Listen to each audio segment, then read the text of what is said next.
اللہم صلی علی سیدنا مولانا محمد وبارک وسلم۔ میں عرض کر رہا تھا کہ اہل سنت والجماعت کا جو عقیدہ و نظریہ یہ ہے، سیدنا علی رضی اللہ تعالیٰ عنہ چوتھے خلیفہ راشد ہیں۔ اللہ رب العزت نے آپ کو بہت ہی بڑا مقام و رتبہ عطا فرمایا۔ آپ کے فضائل میں بے شمار احادیث صحیحہ موجود ہیں اور قرآن کریم کی آیات بھی آپ کے فضائل میں موجود ہیں۔ یہ جو خود آیت کریمہ ہے، انما یرید اللہ لیذھب عنکم الرجس اہل البیت ویطہرکم تطہیرا، یہ آیت بھی اہل بیت کی فضیلت اور حضرت علی رضی اللہ تعالیٰ عنہ کی فضیلت پر دلالت کرتی ہے۔ اس طرح بے شمار احادیث مبارکہ ہیں جن سے سیدنا علی رضی اللہ تعالیٰ عنہ کی ہمیں فضیلت سمجھ میں آتی ہے۔ حضرت علی رضی اللہ تعالیٰ عنہ اہل بیت میں سے بھی ہیں اور صحابہ میں سے بھی ہیں۔ تیسری فضیلت آپ کی یہ بھی ہے کہ آپ صرف اہل بیت میں سے نہیں بلکہ آپ جناب حضرت محمد مصطفیٰ صلی اللہ علیہ وسلم کی پیاری لاڈلی بیٹی حضرت فاطمہ رضی اللہ تعالی عنہا کے شوہر بھی ہیں۔ آپ رسول اللہ صلی اللہ علیہ وسلم کے چچا زاد بھائی بھی ہیں حضرت علی رضی اللہ عنہ، اور اسی طریقے سے حضرت فاطمہ رضی اللہ تعالی عنہا کے شوہر بھی ہیں۔ آپ صحابیت میں بھی آپ کو بڑا مقام رتبہ حاصل ہے، چوتھے درجے پہ ہیں۔ خلافت میں بھی آپ چوتھے درجے پہ ہیں اور خلیفہ راشد بھی آپ ہیں۔ تو یہ سارے فضائل اہل سنت والجماعت کے ہاں متفقہ ہیں، کسی کو اس سے اختلاف نہیں ہے، سوائے ہمارے یہاں روافض کو۔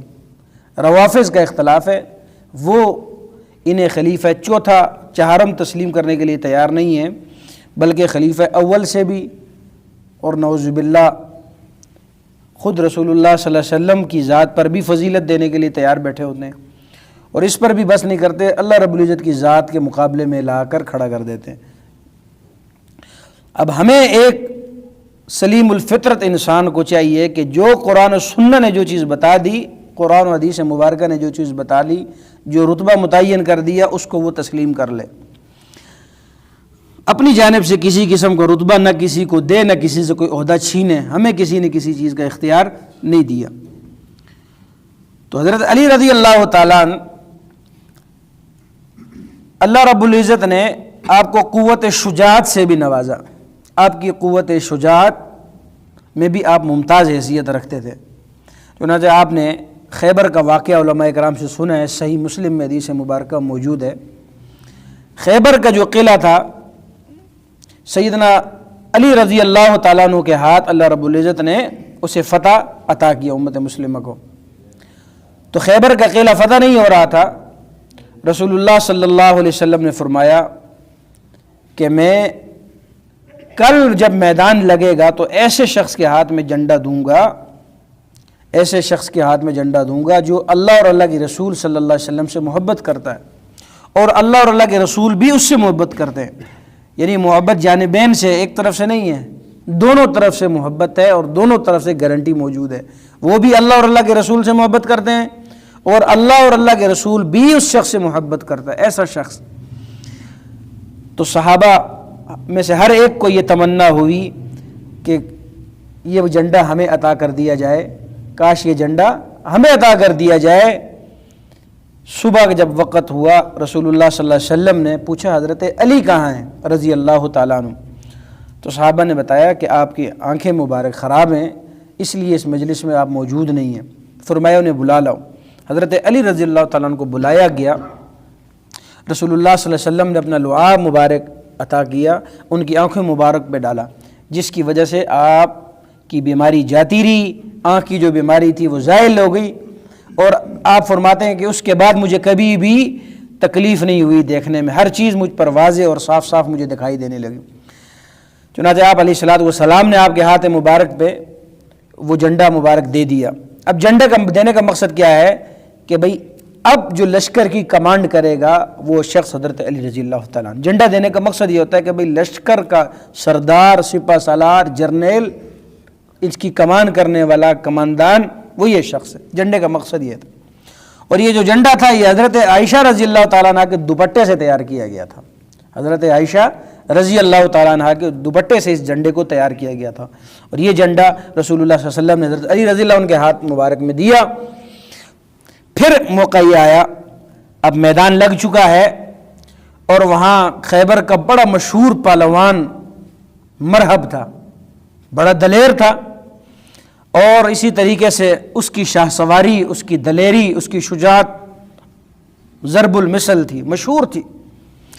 تو اس نے ایک شعر ایسے کہا، جب حضرت علی رضی اللہ تعالیٰ عنہ کے ساتھ آمنا سامنا ہوا تو حضرت علی رضی اللہ عنہ کو دیکھنے کے بعد وہ کہنے لگا، مرحب، جو اس وقت کا بدماش تھا، کہنے لگا قد علمت خیبر انی مرحب، تحقیق خیبر جانتی ہے کہ میں مرحب ہوں، یعنی خیبر کا پورا علاقہ مجھے جانتا ہے کہ میں مرحب ہوں، یہاں کا چپا چپا مجھ سے واقف ہے کہ میں مرحب ہوں، دلیر ہوں.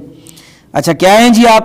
شاہ کی سلاحی بطل مجرب، جنگجو ہوں میں، انتہائی تجربہ کار ہوں میں، جنگجو بھی ہوں میں، انتہائی تجربہ کار بھی ہوں، اور اسی طریقے سے میں دلیر بھی ہوں.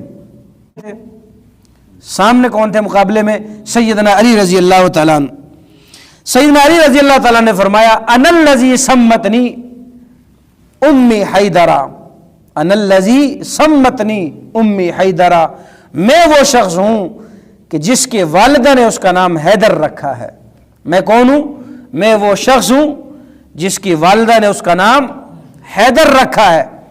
اور میری صفت کیا ہے؟ میں اتنا طاقتور ہوں جیسے جنگل کا ببر شیر، اس کے سامنے کوئی آنے کی ہمت نہیں رکھتا.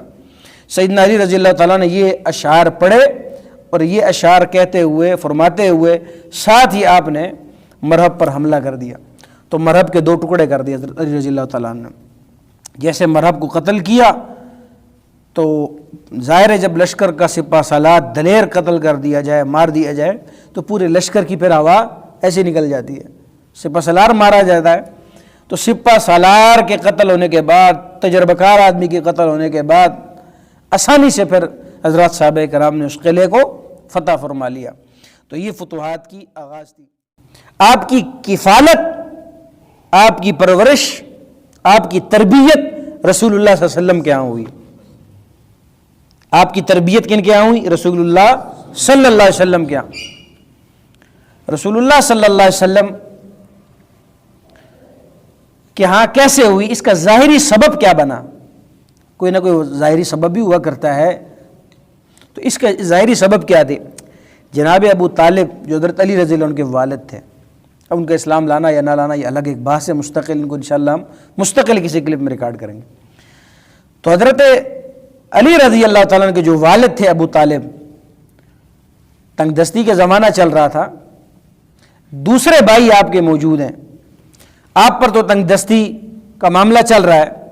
دوسرے جو برادران ہیں، رسول اللہ صلی اللہ علیہ وسلم نے جب دیکھا کہ حضرت عباس رضی اللہ تعالیٰ عنہ خوشحال ہیں، معاملات ان کے ٹھیک چل رہے ہیں، تنگ دستی نہیں چل رہی، تو رسول اللہ صلی اللہ علیہ وسلم نے حضرت عباس سے مشورہ فرمایا، ایسا کرتے ہیں ابو طالب کے پاس جاتے ہیں، ان سے جا کے کہتے ہیں کہ بھائی آپ کے بچے بھی زیادہ ہیں، تنگ دستی بھی چل رہی ہے، ایسا کریں اپنے بچوں میں سے کچھ بچوں کو ہمارے سپرد کر دیں، ایک بچہ میرے سپرد کر دیں، ایک بچہ حضرت عباس کے سپرد کر دیں رضی اللہ عنہ کے، تاکہ آپ کے اوپر بوجھ جو ہے کفالت کا وہ کم ہو جائے. کثیر العیال تھے آپ ابو طالب. تو رسول اللہ صلی اللہ علیہ وسلم آپس میں مشورہ فرمانے کے بعد چلے گئے ابو طالب کے پاس. جب ان سے یہ معاملہ رکھا تو انہوں نے کہا جی ایسا ہے، حضرت عقیل رضی اللہ عنہ کو تو میں اپنے پاس رکھتا ہوں، باقی آپ کی مرضی، جن میں سے آپ جس کو مرضی کفالت کے لیے آپ ساتھ لے جائیں. تو حضرت عباس رضی اللہ عنہ حضرت جعفر کو لے گئے اپنے ساتھ کہ بھئی ان کی کفالت میں کروں گا، ان کی پڑھائی لکھائی، ان کا خرچہ، جو بھی تربیت ہے، نان نفقہ، وہ میرے ذمہ. اور حضور صلی اللہ علیہ وسلم نے حضرت علی رضی اللہ تعالیٰ عنہ کو لے لیا. آپ نے فرمایا ان کی کفالت میرے ذمہ ہے، ان کا کھانا پینا، خرچہ، اوڑھنا بچھونا یہ میرے ذمہ ہے. رسول اللہ صلی اللہ علیہ وسلم کی ذات ہو تو پھر اس شخص کے کیا کہنے اور اس کی فضیلت کے کیا کہنے، اس کے مقام مرتبہ کا کیا کہنا، جنہوں نے تربیت ہی کائنات کے سب سے بڑے معلم حضرت محمد مصطفیٰ صلی اللہ علیہ وسلم سے لی، پہلی درسگاہ ہی ان کی سب سے بہترین درسگاہ قرار پائی، پہلی اور آخری درسگاہ ہی سب سے بہترین قرار پائی۔ تو اب یہ احادیث مبارکہ میں صحیح آپ کے فضائل موجود ہیں۔ آپ ہجرت پہ جا رہے ہیں، حضرت علی رضی اللہ عنہ سے فرمایا کہ بھائی میرے بستر پہ آرام کرو، اپنے بستر پر انہیں موقع دیا سونے کا، اور کہا جی جو امانتیں ہیں، ظاہر ہے آپ نے اپنے بات امین جیسے سمجھا، انہیں مال دیا کہ بھئی یہ فلانے کی امانت تھی میرے پاس، یہ ان تک پہنچا کے آپ نے بعد میں ہجرت کرنی ہے، یعنی آپ نے اپنی نیابت انہیں عطا کی، پھر آپ نے ہجرت کی۔ تو اب یہ جو صحیح احادیث مبارکہ میں جو فضائل موجود ہیں، اسی طریقے سے یہ جو آیت کریمہ لیذھب عنکم الرجس اہل البیت ویطہرکم تطہیرا، جس چادر میں اہل بیت کو آپ نے بلایا، اس میں حضرت علی رضی اللہ تعالیٰ عنہ بھی آپ بھی موجود ہیں، آپ کو بھی بلایا گیا اس چادر میں۔ تو اب یہ صحیح احادیث اور آیات کی روشنی میں ہمیں حضرت علی رضی اللہ تعالیٰ عنہ کا مقام مرتبہ سمجھ میں آتا ہے، بیان بھی کرنا چاہیے، اور ان چیزوں کو سامنے رکھ کر حضرت علی رضی اللہ عنہ سے محبت کرنا یہ ایمانی تقاضا ہے۔ حضرت علی رضی اللہ عنہ سے محبت رکھنا لازم ہے، واجب ہے۔ صحابہ کرام سے محبت رکھنا اور اہل بیت رضوان اللہ تعالی اجمعین سے محبت رکھنا یہ ہر مسلمان کے لیے، ہر کلمہ گو کے لیے لازم ہے۔